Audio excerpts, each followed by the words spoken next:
Parang gusto ko ng sinangag, itlog at tuyo. Meron akong kaning sasangagin, meron akong itlog, pero wala akong tuyo.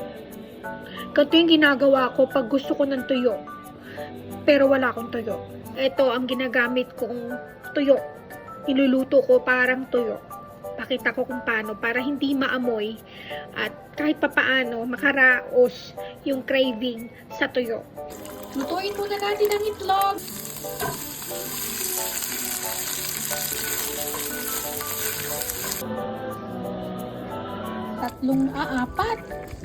Apat na tuyo yan, guys. Diba?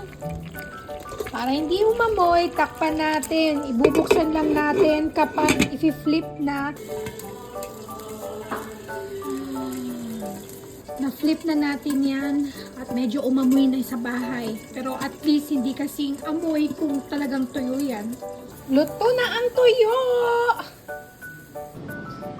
Isipin mo na lang tuyo yan. Mind over matter. Kung wala kang tuyo at ayaw mo masyadong mabaho yung bahay pa nagluluto ka, yun na lang sardinas ang gawin mong tuyo. O diba? Sausawang suka na lang. Sayang wala akong kamatis pero solve na. Tuyo at showtime! Kaon na tayo!